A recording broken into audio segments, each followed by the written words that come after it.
শিক্ষাই জাতির মেরুদণ্ড এই স্লোগানকে সামনে রেখে আয়োজিত হল সিলেট জেলা পরিষদ কর্তৃক শিক্ষাবৃত্তি প্রদান অনুষ্ঠান। আজ ২৬ ডিসেম্বর বৃহস্পতিবার সিলেট জেলার রিকাবি বাজার স্থল কাজী নজরুল অডিটোরিয়ামে অনুষ্ঠানটি অনুপমা দাস নির্বাহী কর্মকর্তা জেলা পরিষদের উপস্থাপনায় কোরআন তেলাওয়াত ও গীতা পাঠের মাধ্যমে শুরু হয়। উক্ত অনুষ্ঠানে উপস্থিত ছিলেন সিলেট বিভাগীয় কমিশনার অতিরিক্ত সচিব জনাব খান মোহাম্মদ রেজাউন নবী। বিশেষ অতিথি হিসেবে উপস্থিত ছিলেন নূরের জামান চৌধুরী, অতিরিক্ত জেলা প্রশাসক সিলেট। স্বাগত বক্তব্য রাখেন সিলেট জেলা পরিষদ প্রধান নির্বাহী কর্মকর্তা উপসচিব জনাব সন্দীপ কুমার সিংহ। সভাপতির দায়িত্ব পালন করেন প্রশাসক জেলা পরিষদ ও অতিরিক্ত বিভাগীয় কমিশনার সার্বিক জনাব দেবজিৎ সিংহ।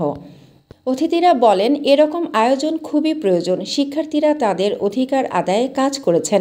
জুলাই আগস্ট মাসে ছাত্রছাত্রীদের রাজপথে নামতে হয়েছে। তোমাদের প্রত্যেককেই বলবো, এখানে যারা আসো একটি স্বপ্ন নিয়ে তোমরা অগ্রসর হয়েছো, সেই স্বপ্নকে তোমরা ধারণ করবে, লালন করবে। আমি সবসময় স্টুডেন্টদেরকে বলি, তোমাদের স্বপ্ন যেন বিরাট, যেন বড় হয়। এখন হলো তোমাদের সক্ষমতা অর্জনের সময়। আজকে তোমাদের প্রয়োজন নিজেদের দিকে দৃষ্টি নিবদ্ধ করে যতটুকু তোমাদের মধ্যে অসম্পূর্ণতা রয়েছে সে অসম্পূর্ণতা পরিপূর্ণ করে, অসম্পূর্ণতা দূর করে আজকে তোমাদেরকে সামনে এগিয়ে যেতে হবে। তারা সেই অনুষ্ঠানের বৃত্তিপ্রাপ্ত শিক্ষার্থীদের অভিনন্দন জানিয়েছেন এবং তারা সিলেট জেলার ৪২৫ জন জিপিএ ৫ প্রাপ্ত শিক্ষার্থীকে শিক্ষাবৃত্তি, নগদ অর্থসহ সার্টিফিকেট প্রদান করে অনুষ্ঠানটি সমাপ্তি হয়।